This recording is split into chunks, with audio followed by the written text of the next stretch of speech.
बंधुओं, जैन संस्कृति इस विश्व में अहिंसा, मानवता, सभ्यता, शिष्टाचार, सहनशीलता और प्राणी मात्र के अभिव्यक्ति का द्वार खोलने वाली और सबको समान रूप से अपने जीने का हक प्रदान करने वाली, सबके जीवन में समानता देखने वाली और सब में परमात्मा बनने की शक्ति का दर्शन करने वाली है जैन संस्कृति, जो अनेक अनेक महान तीर्थंकरों, महान संयमी आचार्यों के द्वारा प्रतिपादित यह जैन दर्शन, जैन संस्कृति है। और इसमें मानव मात्र का विचार ना करते हुए विश्व के सभी प्रकार के अच्छे बुरे, सज्जन दुर्जन, मनुष्य पशु, यहाँ तक कि कीड़े मकोड़ों के भलाई का विचार, उनके भी उद्धार का विचार किया गया। सबके उद्धार का आधार बनी हुई यह जैन संस्कृति अनादिकाल से इस विश्व में प्रवहमान है, किंतु काल का प्रवाह निरंतर बीतता जा रहा है और वर्तमान पंचम काल, उसमें भी हुंडा और सर्पिनी काल, और उसमें भी इस पंचम काल में 20वीं 21वीं शताब्दी में भौतिक युग में जीने वाला मनुष्य मानवता के अनेक मूल्यों को ठुकराकर स्वार्थ वृत्ति से जीने को और अपने अपने खुदगर्ज प्रवृत्ति को बढ़ाने में लगा हुआ।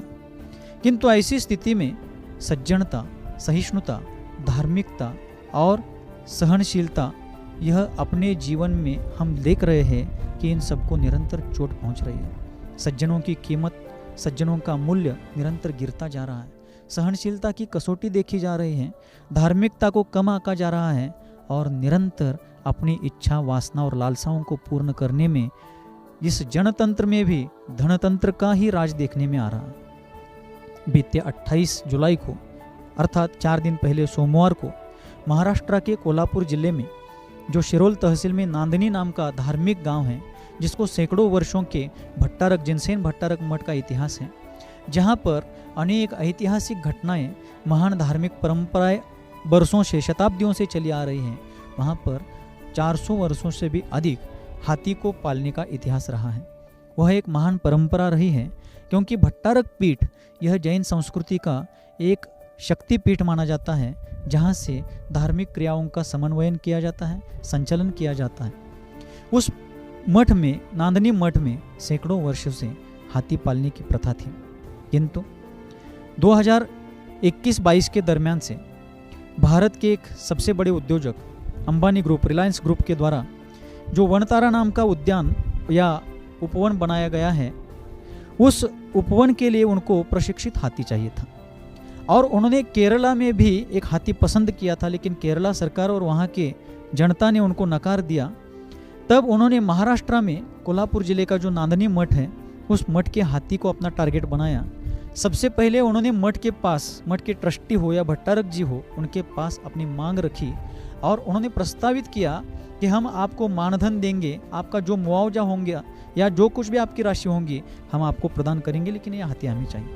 किंतु उस मठ की जो महादेवी हाथी, जिसे प्रेम से लोग माधुरी भी बोलते हैं, वह हाथी सिर्फ हाथी नहीं, जन जन के मन से जुड़ी हुई प्रेम की बाती है। जैन समाज के अभिमान का वह एक सिरमौर मुकुट है। इसलिए उस मठ ने, भट्टारक जी ने और वहाँ के ग्रामीणों ने, ग्रामीण लोगों ने, जो लोग भले पढ़े लिखे कम होंगे, संपदा, संपत्ति और सत्ता से दूर होंगे, किंतु जिनका मन बहुत बड़ा है, मन के बड़प्पन की संपत्ति जिनके पास है और प्रेम की संपदा जिनकी विशाल है, ऐसे उन लोगों ने उस हाथी को देने से नकार दिया, क्योंकि वो हाथी यानी सिंह के ऊपर जैसा केसर होता है, वैसा वो हाथी यानी जैन समाज का एक केसर है। उन लोगों ने उस हाथी को देने के लिए जब नकार दिया, तब फिर धनतंत्र ने जनतंत्र को मात देने के लिए पेटा नाम की जो पशुओं के अधिकारों की आवाज़ उठाने वाली जो सरकारी संस्था है, उस संस्था को राजनैतिक कूटनीतिक बल पर उसमें प्रवेश कराया। और जब उस संस्था का प्रवेश हुआ, उस पेटा नाम के संस्था के डॉक्टर्स ने आकर के उस हाथी की जांच की, उसके रिपोर्ट्स ऊपर उन्होंने प्रस्तुत किए और HPC अर्थात हाई पावर कमीशन जो है दिल्ली सरकार का, अर्थात केंद्र सरकार का, उन तक वह रिपोर्ट दी गई। असल में उनके डॉक्टर्स ने जब हाथी की जांच की और लोकल डॉक्टर्स जो हमेशा उस हाथी की जांच करते थे, दोनों के रिपोर्ट में बहुत बड़ी तफावत थी। उन डॉक्टर्स ने, जो सरकारी पेटा संस्था के डॉक्टर्स थे, उन्होंने कहा कि हाथी के पैर में सूजन आई है, ये हुआ है, वो हुआ है, हाथी की निगरानी ठीक से नहीं होती, उसका पालन ठीक से नहीं होता, उसको बहुत तकलीफें होती है, ऐसा रिपोर्ट उन्होंने प्रस्तुत किया। किंतु जो वास्तविक बरसों से उस हाथी की निगरानी करते आए थे, क्योंकि वो माधुरी हाथी 2-3 साल की उम्र से उस मठ में आई थी और आज लगभग वो 35-36 वर्ष की, लगभग 35-36 वर्ष की वो हाथिन लगभग 32-33 वर्षों से उस मठ में आई हुई है। तो इतने साल से जो डॉक्टर्स उसको देख रहे हैं, उन्होंने तो कहा कोई दिक्कत नहीं है, सामान्य समस्याएं हैं वो तो होती रहती हैं, शरीर है तो उसमें कुछ ना कुछ कम ज़्यादा तो होगा, लेकिन उस हाथी को कोई गंभीर समस्या नहीं थी। और उस हाथी को गंभीर समस्या तो थी ही नहीं, मानसिक समस्या भी नहीं थी, क्योंकि वो हाथी किसी को भी आज तक तकलीफ दिया हुआ है ऐसा एक रिपोर्ट भी संपूर्ण सांगली, कोल्हापुर, बेलगांव जिले से जहाँ जहाँ वो गया हुआ है, जिन जिन लोगों ने उसके संपर्क में आकर के उसको देखा है, कोई भी उसके बारे में एक उसके खिलाफ सबूत नहीं दे सकता। ऐसा वह अत्यंत प्रिय और सबके लिए अत्यंत मनोज्ञ ऐसा वह पशु होते हुए भी इंसानों से बढ़कर है वो, क्योंकि मनोवैज्ञानिकों ने भी, पशु वैज्ञानिकों ने भी कहा है कि हाथी एक बुद्धिमान प्राणी तब जाकर के पेटा के द्वारा उन लोगों ने कूटनीति की कि जब सीधी उंगली से घी नहीं निकलती है तो उन्होंने टेढ़ी उंगली के माध्यम से पेटा को घुसाया और फिर हाई कोर्ट को, सुप्रीम कोर्ट को गलत रिपोर्ट्स दिए और महाराष्ट्र के उच्च न्यायालय ने और उसके बाद सर्वोच्च न्यायालय ने भी उस हाथी को वनतारा में भेजने का आदेश दिया। मैं यहाँ पर एक बात पूछना चाहता हूँ अंबानी जी से, एक हार्दिक भाव से, एक मैत्री भाव से, सज्जनता से, सभ्यता से एक प्रश्न करना चाहता हूँ कि अंबानी जी, मुकेश जी, आपने अपने प्रिय बेटे की जब शादी की, विवाह किया, तब उसके लिए जो आपने पुत्र वधू घर ले आए, उस पुत्र वधू को चयन करते हुए, उससे अपने बेटे का विवाह संबंध करते हुए आपने क्या अपने धनतंत्र पर, अपने धन बल पर उस पुत्र वधू को अपने घर में आप ले आए? क्या उस पुत्री के, आपके बहू के परिवार वालों से सहमति लेकर के, उनके साथ विचार विमर्श करके या उनकी सलाह लेकर के, सहमति लेकर के आपने अपने बेटे का विवाह किया? जिस प्रकार आप किसी के बेटी को उनकी सहमति से, आनंद के साथ, सबके अनुमोदना के साथ अपने घर ले आए, ठीक उसी प्रकार आपकी बहू किसी की बेटी थी, किसी एक परिवार की बेटी थी, किंतु ये माधुरी जो है किसी एक मठ की या किसी एक परिवार की बेटी नहीं, वो सांगली, कोल्हापुर, बेलगांव, महाराष्ट्र, कर्नाटक के हजारों लाखों परिवारों की प्रिय बेटी।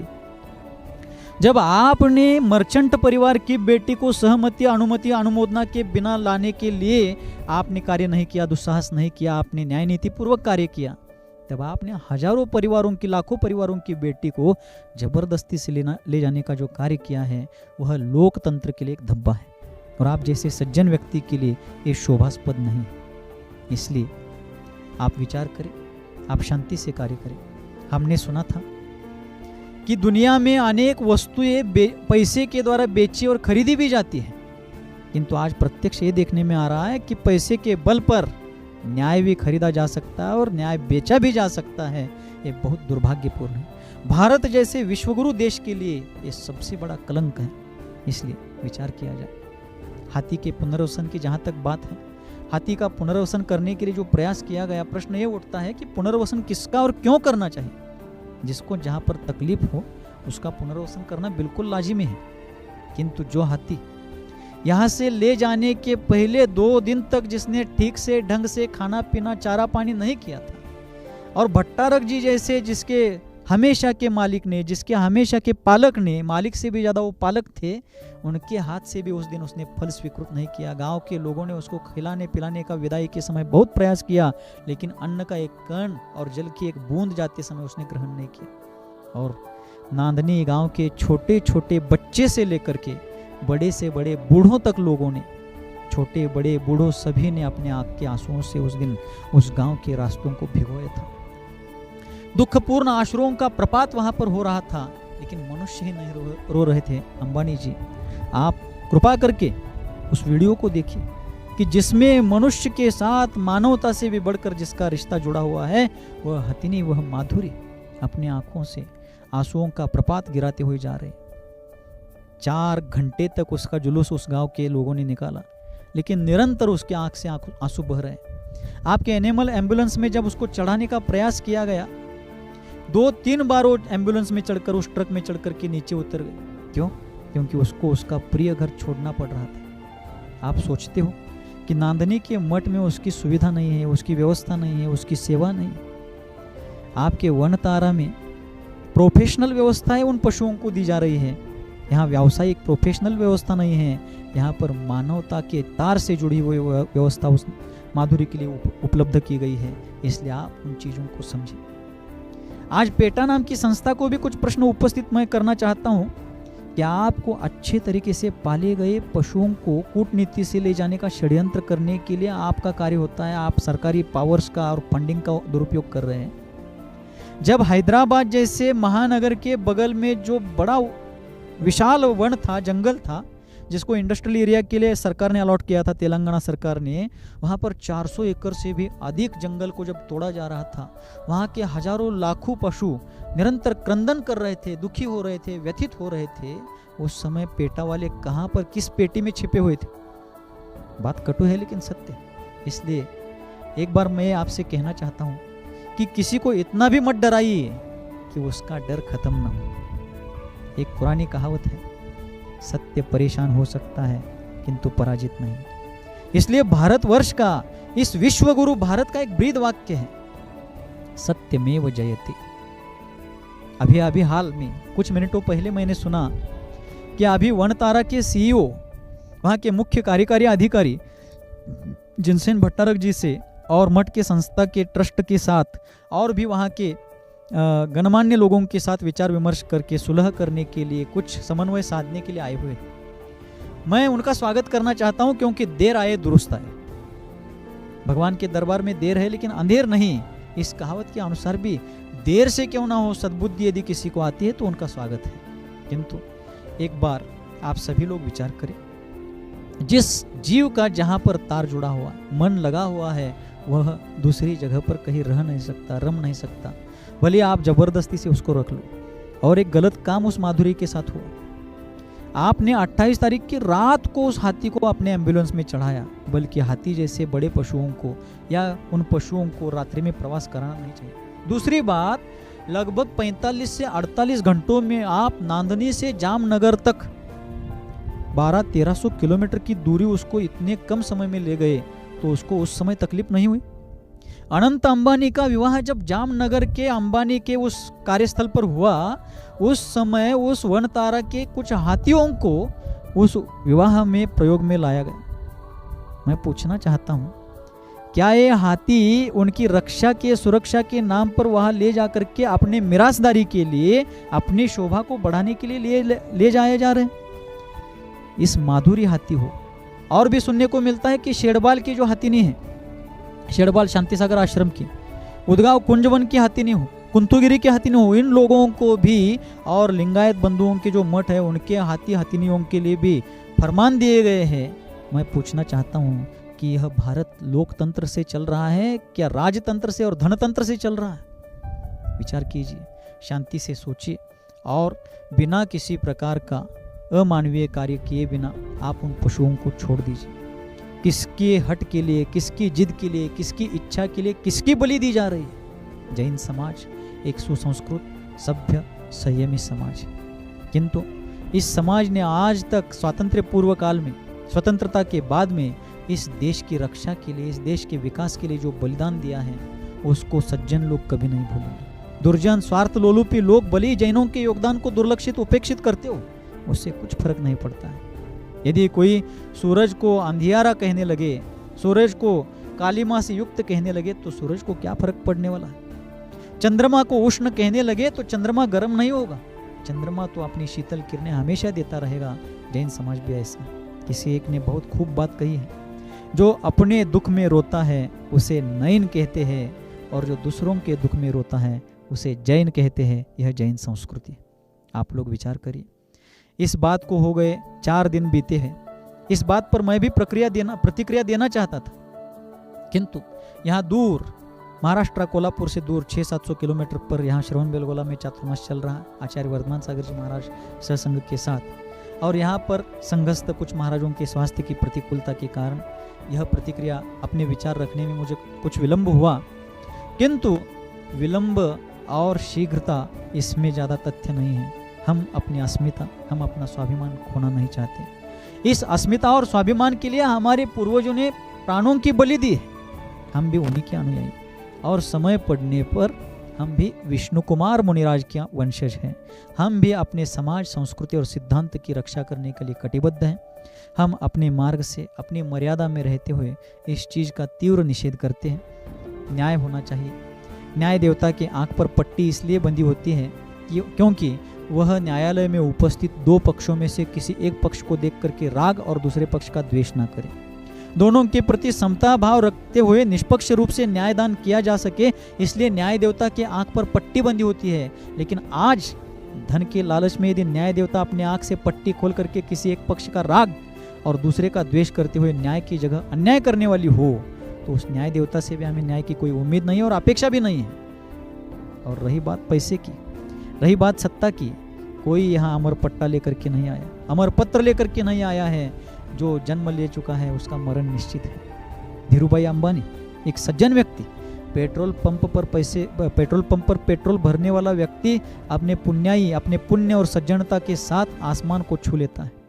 ऐसा सज्जन व्यक्ति इतनी ऊंचाई तक जा सकता है, लेकिन सबके सब दिन एक समान नहीं होते। इसलिए धनतंत्र का उपयोग, धन का उपयोग अपने स्वार्थ, अपनी लिप्सा को पूर्ण करने के लिए ना किया जाए। और एक बात कहना चाहता हूँ, जो वनतारा बनाया गया है वहाँ रिलायंस पेट्रोलियम का जो रिफाइनरी वगैरह है, हाथियों के लिए, वन्य पशुओं के लिए वहाँ रहने लायक वातावरण नहीं है, ऐसा भी बड़े बड़े जानकारों का कहना है। अब जो भी हो, सरकार उसकी तहकीकात करे, सरकार भी और सज्जन लोग भी, पत्रकार भी, क्योंकि पत्रकारिता लोकतंत्र का एक स्तंभ है।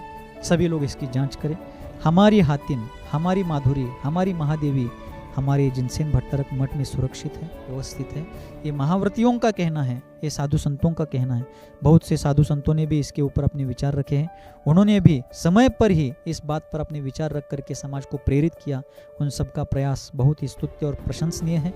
जिनसेन भट्टारक जी का, वहाँ के ट्रस्टियों का और गणमान्य जैन सज्जनों का, और जैन सज्जन ही नहीं बल्कि मुझे अभिमान इस बात का होता है कि जैन समाज से बढ़कर के अजैन बंधुओं ने, यहाँ तक कि हिंदू और मुसलमान बंधुओं ने भी, यहाँ तक कि SC ST बंधुओं ने भी इस काम में अपना पूरा अनुमोदन, समर्थन, साथ सहयोग दे करके सामाजिक संगठन को, सामाजिक बल को, एकता को और इस कार्य को गति देने का कार्य किया। उन सबके उस महान योगदान के लिए मैं ऋणी हूँ, मैं कृतज्ञ हूँ। एक जैन बंधु, एक जैन व्यक्ति, एक जैन समाज का सदस्य या एक जैन अनुयायी के रूप में उन सबके प्रति मैं कृतज्ञता व्यक्त करता हूँ, क्योंकि उन अजैन बंधुओं ने जाति पाति के सारे बैरिकेड्स, सारे विभाजक दुभाजक दूर करके एकता, मानवता, सहिष्णुता, संवेदनशीलता और सहजीवन की मिसाल पेश की है। किंतु उन सबके आगे आज मैं और एक विचार रखना चाहता हूँ कि यह कार्य करते हुए आप लोग जिस प्रकार जाति पाति और धार्मिक मान्यताओं, धार्मिक विषमताओं को दूर रख करके, आपसी विचार विरोधों को दूर रख करके इस कार्य के लिए एकत्रित आए हैं, इसी प्रकार हमारे देश के उत्थान के लिए, गरीबी को मिटाने के लिए और व्यसनाधीन पीढ़ी को बचाने के लिए, तरुणाई के उत्थान के लिए, अच्छे कार्यों के लिए इसी प्रकार आगे आए। जैन समाज, जैन संस्थाओं और जैन समाज के गणमान्य लोगों से और यहाँ तक कि जैन समाज के हर एक घटक से, हर एक सदस्य से ये कहना चाहता हूँ कि इन घटनाओं से हम बोध लें। आज हमारा समाज अल्पसंख्यक है, कम है, ये देख करके हमें सॉफ्ट टारगेट बनाया जाता है। सम्मेद शिखर जी, गिरनार जी, शिरपुर अंतरिक्ष पार्श्वनाथ, ऐसे हजारों उदाहरण हमारे सामने। और ऐसा होते हुए भी हम दुर्भाग्य से तेरा पंथ, मेरा पंथ, 20 पंथ, कहान पंथ, ये पंथ, वो पंथ, हमारे संत, तुम्हारे संत, हमारा संग, तुम्हारा संग करते हुए यदि बैठते हैं तो हमारा अस्तित्व खतरे में आ जाएगा। हमारे पूर्वजों ने, हमारे पूर्वाचार्यों ने इस समाज संस्कृति को बचाने के लिए अपने प्राण दांव पर लगाए। चारित्र चक्रवर्ती धर्म साम्राज्य नायक मुनिकुल पितामह महामहिम आचार्य भगवान शांति सागर जी महाराज और उनके पहले के सभी पूर्वाचार्यों ने अपने जीवन में बड़े बड़े संघर्षों के द्वारा इस समाज को बचाया है। हम आगे आए, अपने वैचारिक मतभेदों को अलग से रखें, किंतु इस समाज और संस्कृति का रक्षण करने के लिए हम आगे आते हुए अपने जीवन में कुछ अच्छा कर चले कि जिसको आने वाली पीढ़ियां एक आदर्श, एक आइडल, एक माइलस्टोन या एक मील का पत्थर मान करके हमारे जीवन से प्रेरणा लेती रहे। सरकार से भी, न्यायालय से भी और श्रीमान अंबानी जी से भी आग्रह करता हूं कि आप सत्य को देखें, सत्ता की तरफ देखने के बजाय सत्य को देखें, क्योंकि सत्ता तात्कालिक होती है सत्य त्रैकालिक होता है। तो तात्कालिक की ओर देख करके, त्रैकालिक या सार्वकालिक को ठुकरा करके किसी की भलाई नहीं होगी। आप लोग समझदार हैं, आप लोग विवेकी हैं। यहाँ तक कि मेरी जानकारी है कि मुकेश अंबानी जी एक सज्जन व्यक्ति हैं, एक धार्मिक व्यक्ति है। अच्छी बातों के लिए हमेशा उनका योगदान रहता है। इसलिए वो इस कार्य के लिए, अन्याय को दूर करने के लिए अपना मन बड़ा बनाए। संपत्ति, डिग्री, पोस्ट, पैकेज और सत्ता संपदा बड़ी होने से भी ज़्यादा बड़ा मन होना चाहिए। आप मन बड़ा कीजिए और सत्य के सामने आप प्रस्तुत होइए। इसी मंगल भावना के साथ ओम नमः, ओम नमः, ओम नमः।